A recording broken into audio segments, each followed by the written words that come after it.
खबर तफसील से। पीडीपी सदर महबूबा मुफ्ती ने कहा कि तालिबान अब एक हकीकत बनकर सामने आ रहे हैं। महबूबा मुफ्ती ने कहा कि अगर अफगानिस्तान में तालिबान हुकूमत सही इस्लामी तालीमात के बिना पर करते हैं, जिसमें इंसानी कदरों की बहाली, औरतों का तहफ़्फ़ुज़ और उनके हुकूक की पासदारी हो, तो वो एक खुश आइन कदम होगा। महबूबा मुफ्ती ने कहा कि गुपकार अलायंस का एजेंडा मुश्तरका है और खुसूसी पोजीशन व रियासत का दर्जा बहाल करने के लिए काम करेंगे। महबूबा मुफ्ती आज आखरन कुलगाम में वाक़े अपने ननिहाल में एक निजी तकरीब में शिरकत के लिए पहुंची थी, जहां सीनियर लीडर मोहम्मद सरताज मदनी, फारूक इंदराबी और तर्जुमान सुहेल बुखारी समेत दिगर अफराद खाना मौजूद थे। महबूबा मुफ्ती ने अपने नाना मुफ्ती नाजिमुद्दीन के मकबरे पर भी हाजिरी दी और यहां फातिहा खानी की। महबूबा मुफ्ती ने मीडिया के साथ बात करते हुए कहा कि पार्लियामेंट डेलीगेशन और ऐसे दिगर वफूद जब वादी का दौरा करते हैं तो उन्हें बिना रोक टोक जाने की इजाजत दी जाती है।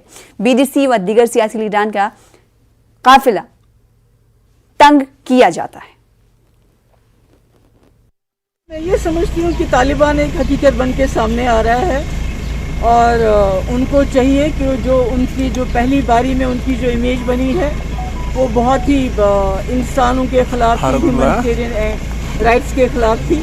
और अब की बार अगर वो आए हैं और हुकूमत करना चाहते हैं अफगानिस्तान में, तो उन्होंने वाकई जो इस्लामी जो शरिया जो कहता है असली, ये नहीं जो वो कहते हैं, जो हमारे कुरान शरीफ में है, जिसमें औरतों के हुकूक हैं, औरतों के राइट्स हैं, बच्चों के राइट्स हैं, बूढ़ों के राइट्स हैं, और किस तरह गवर्न करना चाहिए, जो मदीने का हमारा मॉडल रहा है हमारे हुजूर सल्लल्लाहु अलैहि वसल्लम का।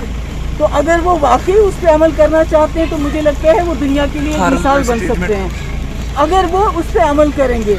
और तभी दुनिया की जो कंट्रीज़ हैं उनके साथ अपना कारोबार कर सकती हैं। अगर उन्होंने खुदा ना खास्ता जो 90s में उन्होंने अपना एक तरीक़ेकार अपनाया था, अगर उसको अपनाते हैं तो फिर सारी दुनिया के लिए नहीं, खासकर अफगानिस्तान के लोगों के लिए बहुत मुश्किल होती है। देखिए, पहले तो मुझे एक चीज़ समझ नहीं आती है कि जो बाहर से कमिटीज़ आती हैं, पार्लियामेंटेरियंस आते हैं, मिनिस्टर आते हैं, उनको जगह जगह लेके चले जाते हैं ये दिखाने के लिए जम्मू कश्मीर में सब नॉर्मल है।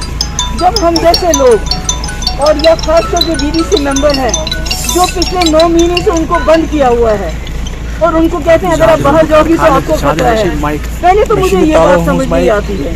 तो जिन्होंने कहा कि स्टेटहुड मिलना चाहिए, दूसरी चीज़ें मिलनी चाहिए, ये तो उनका कहना है, उसमें मैं क्या कमेंट करूं।